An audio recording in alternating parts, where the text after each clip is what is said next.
Edmonton, the city's much-loved and debated downtown bike grid, officially turns 1 on Saturday.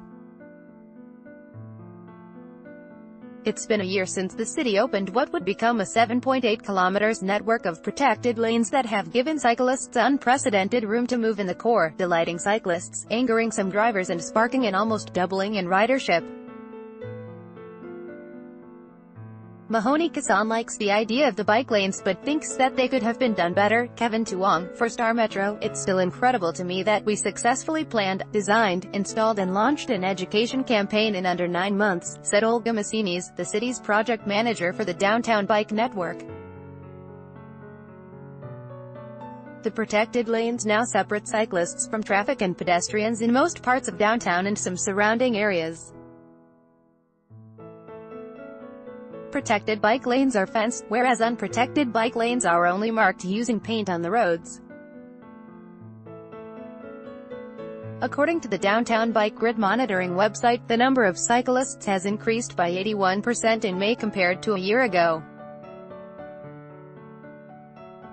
Article continued below. Massinis said over the last year people have shared their experiences on how the bike network has positively changed the way they move around downtown. This was really important because we have a lot of communities that are within a short distance, under that 5-kilometer radius, where the downtown could be easily accessible by bike, she said. It was something that we were lacking, so it was really important to provide that safe infrastructure so we could increase the possibility and the option for people to be able to choose cycling over taking a car. The planning for prioritizing cycling began in 2009 when City Council approved the Bike Transportation Plan, which called for installing close to 500 kilometers of on-street cycling infrastructure within the next 10 to 20 years.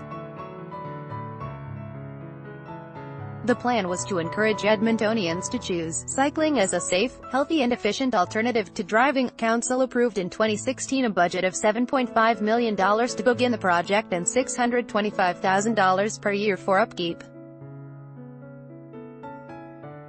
Construction began in April 2017 and on June 16, 2017 the first portion of the downtown bike network, 100 Avenue from 109th Street to 103 Street, was opened to the public. Ever since then, Erin Pollock noticed her commute time reduced by 10 minutes. Coming from a family that mainly travels by bike, she said the bike lanes have been extremely helpful. Article continued below. My 4-year-old now goes out with her dad and bikes on the bike lanes and it's so easy from our house to the farmer's market, she said. And she can bike by herself. Pollock takes the 83 Avenue bike lane but often comes downtown for meetings. She said ever since the bike grid opened, she has noticed more female cyclists. I used to see people but they were never women.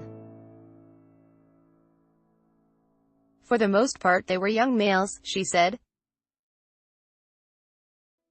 I very rarely saw women biking on my route.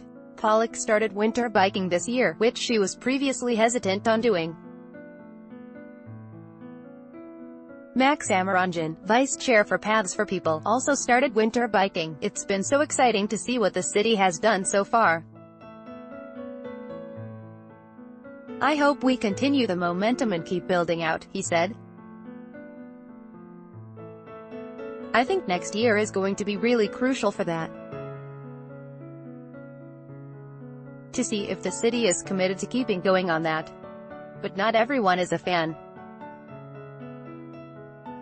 Last July, Star Edmonton spoke to businesses built around the bike lanes, some of whom felt that they'd added to traffic and parking problems downtown.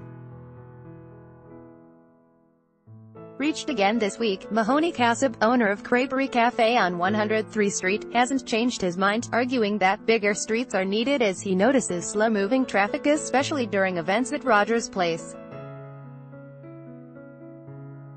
It's wasting, he said. If you come sit down outside and see how many bikes pass by, maybe 3 or 4 bikes, is it worth it? But Massinis counters that the idea that the traffic jams are caused by bike lanes is an urban myth. We didn't take away parking on 103 Street, she said. We maintained it on both sides of the street. One of the things that I should caution, depending on where you look at 103 Street, there is some construction going on for Encore Tower and the LRT that's impacting traffic flow. Mike Reese, who works for a drywall company, started cycling 5 weeks ago, but he is not a huge fan of bike lanes. I've been a driver my whole life. As a driver I find bike lanes to be an almost unbearable nuisance. As a cyclist I really don't find that it makes a difference to me, he said. But they are going to significantly increase driver frustration, especially in these small areas where the streets weren't very wide to begin with, Massini's said. Despite the frustration of some drivers, everyone wins when cities build more transportation options. The bike grid is still in the pilot phase. The first portion of the bike lanes opened last spring, but since the grid is opening up in intervals, the city will continue to evaluate until the fall. Challenges remain, Massini said, including making sure people were informed and educated about what all the signage meant and infrastructure meant for people on bikes, people on foot and people that were driving. We knew it wasn't going to take one summer of educating people, so we are still out there, she said. Overall, she said they haven't concluded whether it was a success or not, but she's feeling optimistic.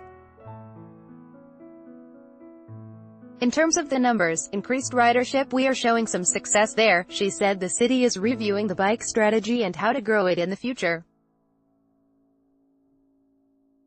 So it's not a question of if expand, it's really a question of when and what that looks like according to our next update, she said, adding that the next update will be at the end of the year. Kashmala Fita is an Edmonton-based reporter covering City Hall and diversity.